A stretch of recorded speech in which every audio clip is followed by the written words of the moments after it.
అందరికి మహాశివరాత్రి పండుగ శుభాకాంక్షలు. ఇక జాగారాలకు తయారయ్యేటోళ్ళు జాగారానికి తయారైతున్నట్టే ఉన్నారు. ఇక ఒక పొద్దులు ఇడిచేటోళ్ళు ఇడిచేందుకు తయారైతున్నట్టున్నారు. అది సరే కానీ ముందుగా మన ముచ్చటాలు ఏముంటాయి, నెత్తిరాతల గీతలే కదా. చూడు రెడ్ లైన్స్. తెలంగాణ రాష్ట్రంలో నడుస్తున్నది ఎన్నికల ప్రచారం జోరు. బయటి దేశమూలతోని మీటింగ్ పెట్టిండు ముఖ్యమంత్రి సారు. కూటమి ఏలుబడిలా పురాగా మారిపోబోతుందట ఆంధ్రప్రదేశ్. చంద్రాల సారు ఏపీని ఎయ్యబోతున్నాడట స్వర్ణాంధ్రప్రదేశ్. మాది తెలంగాణని గర్వంగా చెప్పుకుంటారట తెలంగాణ వాళ్ళు. మాది ఆంధ్రప్రదేశ్ అని అసలే చెప్పుకోరట ఆంధ్రప్రదేశ్ వాళ్ళు. సొరంగం లోపల ఇంకా దేవులాడుతూనే ఉండరు రెస్క్యూ టీం వాళ్ళు. సిక్కినోళ్ళు పైలంగా బయటకు వస్తే బాగుండంటారు చూసినోళ్ళు. కేటీఆర్ సార్ చేసిన అప్యంతరం చెప్పిండు కేటీఆర్ గారు. ఇప్పుడు బాగానే బాకీ చేసిండట ముఖ్యమంత్రి రేవంతాలు సారు. మళ్ళీ ముఖ్యమంత్రి యనుమల రేవంతాల సారు బయటి దేశం ఆస్ట్రేలియాలో నా క్విన్స్ ల్యాండ్ రాష్ట్రం పెబ్బలతోని మీటింగ్ పెట్టిండట. అవో గడియ కూడా రికాము లేకుండా ఎన్నికల ప్రచారాల్లో తిరిగిన సీఎం రేవంతాల సారు ఇట్లా పని కట్టుకొని ఇప్పుడు ఎందుకు బయటి దేశం వాళ్ళతో మీటింగ్ పెట్టిండటరా ఏమో. మరి అన్ని ముచ్చట్లు అరుచుకుందాం పరి.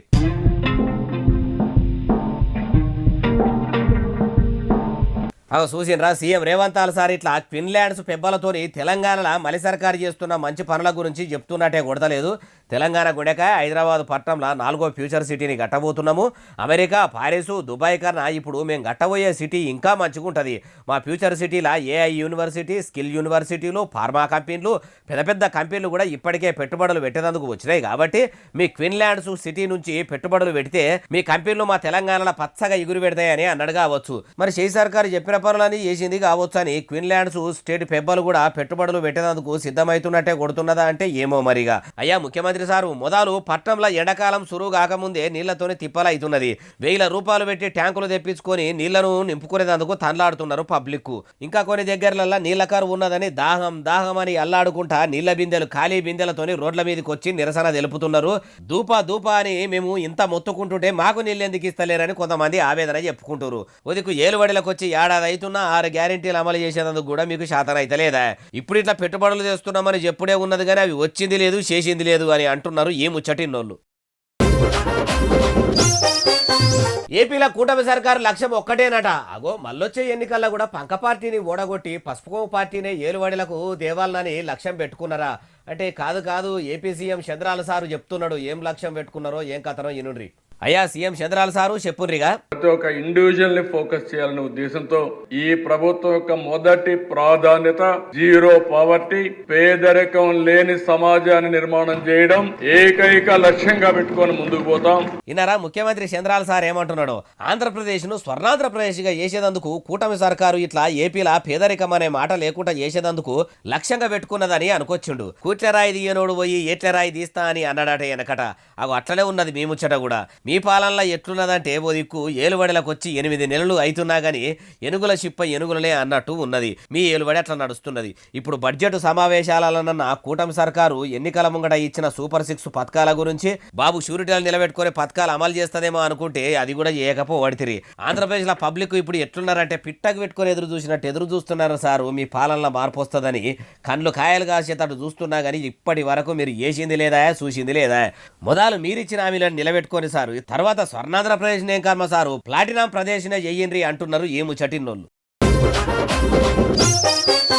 తెలంగాణ పబ్లిక్ ను ఎవరన్నా మీది ఏ రాష్ట్రం అని అడిగితే మాది తెలంగాణ అని అంటారట. కానీ అదే ఆంధ్రప్రదేశ్ పబ్లిక్ ను ఎవరన్నా అట్లనే అడిగితే మాది ఆంధ్ర అని గర్వంగా చెప్పుకోరట. కులం భావనే ఉండదట. అగో ఇప్పుడు ఈ ముచ్చట ఎవరన్నారు అంటారా. ఇక మీరే చూడండి. మా ఆంధ్రప్రదేశ్లో తెలంగాణకి తెలంగాణ అన్న భావం ఉంటుంది. మా ఆంధ్రప్రదేశ్కి దురదృష్టం ఏంటో దౌర్భాగ్యం తెలియదు. మాకు ఎప్పుడు కులాల భావం తప్ప మేము ఆంధ్రులు అనే భావన మాకు లేదు. ఇన్నరా ఏపీ డిప్యూటీ సీఎం పవనాల సార్ ఏమంటున్నాడు. తెలంగాణ ప్రజలందరూ ఐక్యంగా ఉండి మాది తెలంగాణ అనే భావనతోని ఉంటారు కానీ ఆంధ్ర అట్లుంటారట. అందుకు మొత్తం ఉల్టా ఉంటారట. కూటమి సర్కారు ఏలుబడి వచ్చినాక కూడా కులాల కుమలాటలు పెట్టుకొని ఉంటున్నట్టున్నారట. అట్లా చెప్పుకొస్తున్నాడు కదా. మాది ఆంధ్రప్రదేశ్ మేము ఆంధ్రులమని చెప్పుకోరని ఇట్లా అసెంబ్లీలు అంటున్నాడంటే మరి నిజంగా అట్లనే ఉంటున్నారా అంటే ఇక ఏమో పవనాల సార్కే తెలియాలి.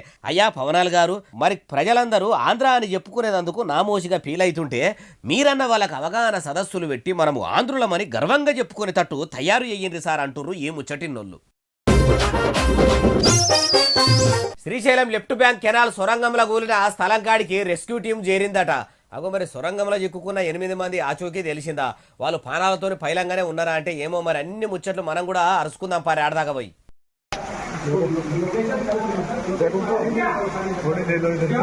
5 రోజుల సంది దేశంలో ఉన్న అతిపెద్ద రెస్క్యూ టీం ఆఫీసర్లతోని సొరంగంలకు కూలిన కాడికి పోనీకి మస్తు ప్రయత్నాలు చేస్తుర్రట. మొన్నటిదాకా 13 కిలోమీటర్ల దాకా పోయి ఆగిపోయిన రెస్క్యూ టీం వాళ్ళు ఇప్పుడు మెల్లగా మిషన్లను కడి చేసుకుంటా కూలిన దాకా చేరిరట. లోపల మొత్తం ఆక్సిజన్ పైపులు వలిగిపోయి మీదికెళ్ళి బురద నీళ్ళు వచ్చేసరికి మిషన్లు మొత్తం సొరంగంకు అడ్డం పడి ఉన్నాయట. ఇంకో 50 మీటర్లు పోతే సొరంగంలో చిక్కుకున్న ఆచూకీ ఏమన్నా తెలిసే తట్టున్నదట. ఇక ఇప్పుడు ఈ 50 మీటర్లు పోవాలంటే మోకాళ్ళ మందం ఉన్న నీళ్లను బురదను మొత్తం సొరంగం బయటకు తీసిపోయాలన్నట. సొరంగం పనులేమో గానీ 5 రోజుల కింద ఇరుక్కున్నోళ్ళు మరి ఇప్పటికీ పానాలతోని ఉన్నారో లేరో పోన్రి. ఇప్పటికే ఉప ముఖ్యమంత్రి మల్లు బట్టి విక్రమార్క సార్ కూడా ఎస్ఎల్బీసీ కెనాల్ కాడికి వచ్చి ఆఫీసర్లతోని మాట్లాడి అన్ని ముచ్చట్లు అరుచుకున్నాడట. అయ్యా నీళ్ల మంత్రి ఉత్తమ్ కుమార్ రెడ్డి సారు మొదలు రెస్క్యూ టీములను మెల్లగా కూలిన కాడికి పంపి 8 మందిని బయటకు పట్టుకొచ్చే పని చెయ్యిరి సారు, వాళ్ళు కూడా చేస్తూనే ఉన్నట్టున్నారు కదా అంటున్నారు ఈ ముచ్చటిన్నోళ్ళు. కార్ పార్టీ 10 ఏళ్ల ఏలుబడిలా మాజీ సీఎం కేసీఆర్ సార్ చేసిన అప్పులు ఎంతనో ఎరికేనా?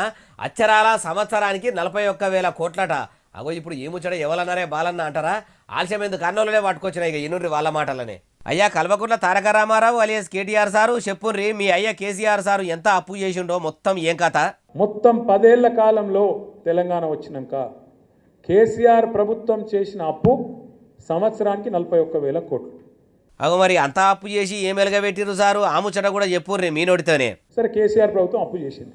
అప్పుతో ఏం చేసింది అంటే కేసీఆర్ ప్రభుత్వం అప్పటిదాకా ఘోరాతి ఘోరంగా ఉన్న కరెంటు వ్యవస్థను మంచిగా చేసింది.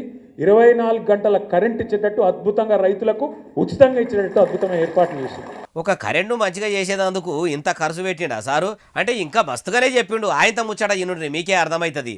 అద్భుతమైన ప్రాజెక్టు కాళేశ్వరం మొత్తం భారతదేశంలో కాదు ప్రపంచంలో అతిపెద్ద lift irrigation project Kaleshwaram project కట్టేందుకు అప్పు చేసినాం. దునియాలనే ఏడలేని విధంగా తెలివితోని తెలంగాణలో కాళేశ్వరం ప్రాజెక్టు అప్పులు తెచ్చి కట్టినము. భవిష్యత్తులో బంగారీ తెలంగాణకు బాటలు వేయొచ్చని ఇషారా చేసి ఇట్లా అప్పు చేసిరట. తెర్లు ఉన్న తెలంగాణను బంగారీ తెలంగాణగా మార్చేందుకు నెలకు 41,000 కోట్లు అప్పు చేస్తేనే ఇవాళ కేసీఆర్ సారు అప్పుల పాలు చేసిండని షై పార్టీ లీడర్లు గడికి అంటున్నారు కదా. మరి మలి సర్కార్ ఏలుబడిలోకి వచ్చినాక సీఎం రేవంత్ సారు నెలకెంత అప్పు చేస్తుండో ఎరికేనా? ఆ ముచ్చట కూడా కేటీఆర్ సారే చెప్తున్నాడు నుండి. మరి ఇవాళ నీ ప్రభుత్వం వచ్చినాక 14 నెలల రేవంత్ రెడ్డి ప్రభుత్వం చేసిన అప్పు ఎంతో ఎరికేనా మీకు? 1,50,000 కోట్లు. 1,50,000 సంవత్సరానికి 40,000 కోట్లు అప్పు చేస్తేనేమో 40,000 తిట్లు తిట్టిరు. ఇన్నరా షై సర్కార్ ఏలుబడిలోకి వచ్చి 14 నెలలు అవుతున్నది. ఇప్పుడే అచ్చరాల 1,50,000 కోట్ల రూపాయలు అప్పు చేసిండట. అయ్యా సీఎం రేవంత్ సారు మలి సర్కార్ ఏలుబడిలోకి వచ్చినాక ఎనుగుల చిప్ప ఎనుగులనే అన్నట్టు ఉంటే పథకాలు అమలు చేసింది లేదు, పబ్లిక్ ను ఆదుకున్నది లేదు. మీదికెళ్ళి ఇన్ని కోట్ల రూపాయల అప్పు చేసుడు ఏంది సారు? సాటుగా మంత్రులంతా కూర్చొని పాలు పంచుకొని ఆపాయకం కూడా పంచుకుంటున్నారా ఎట్లా అంటున్నారు ఈ ముచ్చటిన్నోళ్ళు. దేశ ప్రధాని నరేంద్ర మోడీ సారు పిఎం కిసాన్ సమ్మాన్ నిధి 19వ విడత పైసలను అన్నదాతల అకౌంట్లలో వేసిండట. అగో ఇంకా పైసలు పడలేవని పబ్లిక్ అంటుంటే పడ్డాయని ఎవరన్నారే ఏం కథ అంటారా? ఇక మొత్తం ముచ్చట చెప్పుకుంటూ పని. ప్రధాని మోడీ సారు అన్నదాతలకు ఏడాదికి 3 మాటల 2,000 చొప్పున సంవత్సరానికి 6,000 రూపాయలు పిఎం కిసాన్ పథకం కింద అన్నదాతల అకౌంట్లలో వేస్తున్నారు కదా. అయితే 19వ విడత పైసలను కూడా రైతుల ఖాతాల్లో జమ చేసిరట.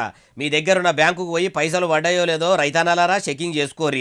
రాష్ట్ర సర్కార్ ఇస్తున్న రైతు భరోసా పథకం కాకుండానే అన్నదాతలకు సెంట్రల్ సర్కార్ ఇట్లా పిఎం కిసాన్ సమ్మాన్ నిధి పైసలు ఇస్తుంది.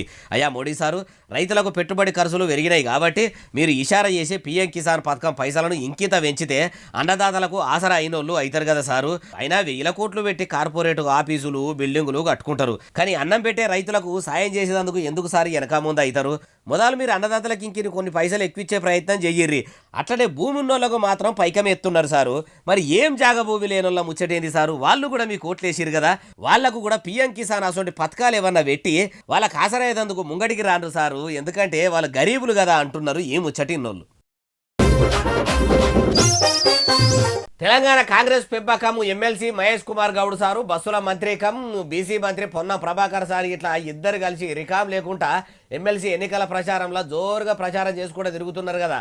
అయితే ఆకలికి ఆగనట్టున్నారు. ఇద్దరు పోయి తోపొండి ఉన్న ఓటర్లా తిన్నారట. మరి కాంగ్రెస్ పార్టీ లీడర్లు వచ్చారని ఓటర్లలో మంచిగానే ఓడిపెట్టిరా సుధాపారి.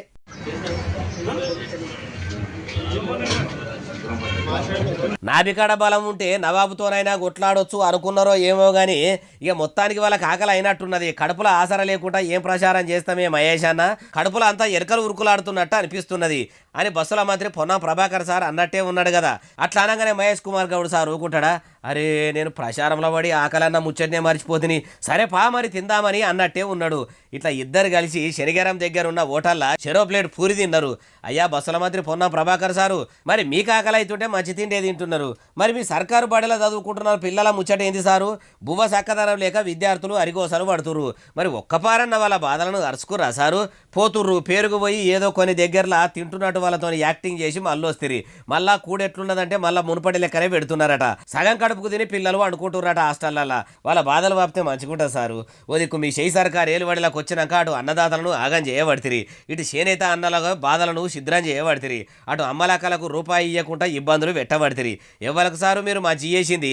మాది ప్రజాప్రభుత్వం అని చెప్పుకున్నదే తప్పితే మీ ఏలుబడిలా ఏం ఎలగబెట్టిరు సార్ అంటుర్రు ఈ ముచ్చటిన్నోళ్ళు. కమలం పువ్వు party leader Malkajgiri MP Etela Rajender సార్కు హాలిడే అంటే ఏందో కూడా ఇప్పటి వరకు ఎరకలేదట. జ్వరం వచ్చి శాతనైతలేదని చెప్పి ఇంట్లో వండు ఆయనకు అలవాటే లేదట. రోజుకి 24 గంటలు, నెలకు 30 రోజులు, ఏడాదికి 365 రోజులు మిషన్ లెక్కనే పని చేస్తుండట. అగో ఇప్పుడు ఇట్లేమన్నారే అంటారా? ఇక ఈనుండ్రి అంటే నాకు రాసి పెట్టినట్టున్నది కదా. నా జీవితంలో ఎప్పుడు హాలిడే అనే పదం లేదు, హాలిడే అనే పదం లేదు. నా జీవితంలో ఎప్పుడు మధ్యాహ్నం పూట పడుకుంటున్నారు అనేటువంటి పదం లేదు. నా జీవితంలో ఇప్పుడు నాకు జ్వరం వచ్చింది, నాకు చూస్తున్నది అని చెప్పి ఇంట్లో ఉన్న సందర్భాలు లేవు. నేను 24/7 365 days మిషన్ లెక్క పనిచేసే మనిషి నేను. ఇన్నరా ఎంపీ ఈటెల రాజేందర్ సార్ ఏమంటున్నాడో? అయ్యా ఈటెల గారు, మరి 24 గంటలు 360 రోజులు రికాం లేకుండా పని చేస్తున్నామని అంటారు కదా. మీరు అంతగానం పని చేసి పబ్లిక్ను ఏం ఆదుకుంటారు సారు? కారు పార్టీలకించి కమలం పువ్వు పార్టీల షరీక అయ్యిండ్రు. మల్కాజ్గిరి నుంచి ఎంపీగా ఇమానందిని ప్రమాణం చేసిర్రు. ఇప్పటి వరకు మీరు సెంట్రల్ సర్కార్ నుంచి పైకం పట్టుకొచ్చి మల్కాజ్గిరి పబ్లిక్ను ఏం ఆదుకున్నారు? తెలివితోని సెంట్రల్ సర్కార్ దాకా పోయి తెలంగాణకి ఏం తెచ్చిర్రు? మీరు చేసిందేంది? మీరు చూసిందేంది? అన్నదాతలను ఆదుకున్నారా? అమ్మలక్కలకు చేయూతనిచ్చిర్రా? చదువుకున్న వాళ్ళకు సౌలతులు చేసిండ్రా? 24 గంటలు రికాం లేకుండా తిరుగుతుండ్రు. మీ పార్టీ పతారను కాపాడుకునేందుకు ఇట్లా పని కట్టుకొని పబ్లిక్ దగ్గరికి వచ్చి ఇది చేసినాము అది చేసినామని అంటుర్రు. తమరు ఎంపీగా ఎన్నికైన నుంచి ఇప్పటి వరకు ఏమేం పనులు చేసిర్రు? ఎన్ని కోట్ల పైకం పట్టుకొచ్చిర్రు? అన్ని ముచ్చట్లు కూడా ఇట్లనే మళ్ళీ మీటింగ్లో చెప్పాలి. లేకుంటే అందరు కమలయ్యాల లెక్కనే ఈటెల సార్ కూడా మైకు ముంగట పత్తిత్తు మాటలు మాట్లాడుతుండు తప్పితే పబ్లిక్ను ఆదుకున్నది ఏమున్నదని అంటారు కావచ్చు సార్ అంటుర్రు ఏ ముచ్చటిన్నోళ్ళు. స్టేషన్ కర్పూర్ MLA Kadiyam Srihari sir car పార్టీకి నమ్మక ద్రోహం చేసిండట. తిన్నింటి వాసాలు లెక్కబెట్టే తీరుగా కడియం శ్రీహరి సారు కేసీఆర్ సార్కు ద్రోహం అంటే చాలా పెద్ద ద్రోహం చేసిండట. అగో కుటుంబ పాలన నచ్చకనే ప్రజాప్రభుత్వంతో చేతులు కలిపినా అని కడియం శ్రీహరి సార్ అంటుంటే ఇప్పుడు ఇట్లేవాలన్నారంటారా? ఇక చెప్తా పని. ఇంత పెద్ద ఎత్తున నియోజకవర్గం నుంచి రావడానికి కారణం నమ్మక ద్రోహానికి పరాకాష్ట కడియం శ్రీహరి. ఆయనకు బుద్ధి చెప్పడానికి మనం అందరం కూడా కంకణబద్ధులం కావాలి. ఇన్నరా కారు పార్టీ లీడరు మాజీ ఎమ్మెల్యే కమ్ మాజీ మంత్రి తాటికొండ రాజయ్య సార్ ఏమంటున్నాడో ఇంకా మస్తుగానే అన్నాడు. మొత్తం ముచ్చటి నుండి ఇట్లా కమ్ముడిపోయిన నమ్మక ద్రోహి కడియం శ్రీహరి గారు బిడ్డ కోసం పోయి నేను అభివృద్ధి కోసం అని ఇంకో మాట చెప్తాడు. స్టేషన్ కర్పూర్కు అన్ని రకాల సౌలతులు చేసేందుకు ఇట్లా కారు పార్టీకి కాలిచ్చి కాంగ్రెస్ పార్టీల షరీకైన కడియం శ్రీహరి సార్ చెప్పేటి అన్ని అబద్ధాలే. కడియం సార్ను మొత్తం ఆగం చేయాలి. కారు పార్టీ కార్యకర్తలంతా ఏకమయ్యి ఆయనకు బుద్ధి చెప్పాలని అనుకొచ్చుండు. అయ్యా రాజయ్య సారు, మీరేమన్నా సుధపూసలా సారు? అధికారంలో ఉన్నప్పుడు మీరు చేసిన పనులు పబ్లిక్ ఏమన్నా మర్చిపోయినరా? మీ ఏలువడిల ఇబ్బందులు లేకుంటే మళ్ళెందుకు సారు మిమ్మల్ని పబ్లిక్ ఎన్నుకోలేదు? అయినా మీ కార్యకర్తలు పోయి కడియం శ్రీహరి సార్ను సుడిపెట్టినంత మాత్రాన స్టేషన్ కర్పూర్ గతేం మారిపోదు సార్ అంటుర్రు ఏ ముచ్చటిన్నోళ్ళు. Congress party MP Chamala Kiran Kumar Reddy sir కమలం పువ్వు పార్టీ కేంద్ర సహాయ మంత్రి బండి సంజయ్ సార్ మీద ఎన్నికల సంఘం ఆఫీసర్లకు ఫిర్యాదు అయ్యిండట. అగో ఇప్పుడు బండి సారు ఏమన్నాడని ఇట్లా షై పార్టీ ఎంపీ పోయి అట్లా చేసిండు ఏం కథ అంటారా? ఆశమంత్రికి అన్ని చెప్తా పని. అవి చూసినరా బండి సంజయ్ సార్ కాంగ్రెస్ పార్టీని పాకిస్తాన్ అని పోల్చిండు. షే పార్టీ వాళ్ళకు ఓట్లేస్తే పాకిస్తాన్ ను గెలిపించిన వాళ్ళు అవుతారు కాబట్టి భారత్ తరపున నిలబడ్డది ఒక కమలం పువ్వు పార్టీ కాబట్టి మీరు ఎవ్వలకు ఓట్లు చేసి గెలిపిస్తారని అనుకొచ్చిండని ఇట్లా ఫోన్ల వీడియోను కూడా చూపెట్టుకుంటా ఎన్నికల సంఘం ఆఫీసర్ కు మొత్తం ముచ్చట చెప్పిండు. ముచ్చట మొత్తం విన్నాక ఎన్నికల ఆఫీసర్ కూడా మేము అన్ని ముచ్చట్లు అరుచుకుంటాము అటెనక చట్టపరంగా చర్యలు తీసుకుంటామని అన్నాడుగా వచ్చు. అయ్యా బండి గారు ఎందుకు సార్ గాలికి పోయే కంపను తెచ్చుకొని మరి మూతికాడ తలిగించుకుంటారు? అయినా మీరు ఇట్లా కేంద్ర సహాయ మంత్రి అయి ఉండి నోటికి ఎంతొస్తే అంత మాట్లాడు ఎంతవరకు కరెక్ట్? ధర్మం న్యాయం సత్యం అని పత్తిత్తు మాటలు మాట్లాడే మీరు ఇట్లా పాకిస్తాన్ అనుకుంటా అడ్డమైన మాట్లాడు ఎట్లా అంటారు సారు? అయ్యా ఎంపీ చామల కిరణాలు సారు ఎగబడి వచ్చి మరి ఎన్నికల పెబ్బలకు ఫిర్యాదు మంచిగానే చేసిర్రు. మీ సీఎం రేవంతాల్ సార్ కూడా నీతి జాతి అనుకుంటా మాజీ సీఎం కేసీఆర్ సార్ ను పట్టుకొని కూడా ఆయన కూడా అనబట్టే ఆయన మీద కూడా ఫిర్యాదు అవుతారా సారు? ఎందుకంటే న్యాయం అందరికి ఒక తీరుగా ఉండాలి, అందరూ ఒక తీరుగానే మాట్లాడాలి. కార్ పార్టీ లీడర్లు కూడా ఇట్లా ఎన్నికల సంఘం పెబ్బలకు పోయి ఫిర్యాదు చేయగల మరి మీ లీడర్ల భాషను కూడా మార్చుకుంటారా సార్ అంటున్నారు ఈ ముచ్చటిన్నోళ్ళు. ప్రయాగరాజులు అవుతున్న కుంభమేళా ఇయ్యాలడితోని ఒడిచిపోతుంది కదా. శివరాత్రి పండుగ నాడు త్రివేణి సంగమంలో పుణ్యతానాలు చేసి భక్తులు మొక్కులు అప్పచెప్పుకోనికి మస్తు మందే పోయిరట. అటు కుంభమేళానే కాదు దేశంలోని అన్ని శివాలయాల భక్తులు మబ్బుల సందే పోతున్నారాడికి పూజలు చేస్తున్నారు. ఏ గుళ్ళె చూసినా ఒకటే ఇక బాగా మంది భక్తులు ఉన్నారు. ఎక్కడెక్కడ ఎట్లయింది ఏం కథ అంతా చూద్దాం పారి. మబ్బుల సందే రాజన్న గుళ్ళలకు భక్తులు తొవ్వబట్టిర్రు. పూజలు చేసుకుంటా మొక్కులు అప్పచెప్పుకుంటూనే ఉన్నారు. ఒక తెలుగు రాష్ట్రాలే కాకుండా మొత్తం దేశంలో ఉన్న గుడులు మొత్తము భక్తులతోని కిటకిటలాడిపోయినాయి అనుకో రాదుండ్రి. పరమశివుని దర్శించుకొని భక్తులు మొత్తం పరవశించిపోయినరు, మొక్కులు అప్పచెప్పుకున్నారు. పాపాలు మొత్తం పోయి పాలు వంగినట్టు ఎల్లు వంగాలే అనుకున్నవన్నీ నెరవేరాలని భక్తులు ఇట్లా ప్రత్యేక పూజలు చేసిర్రట.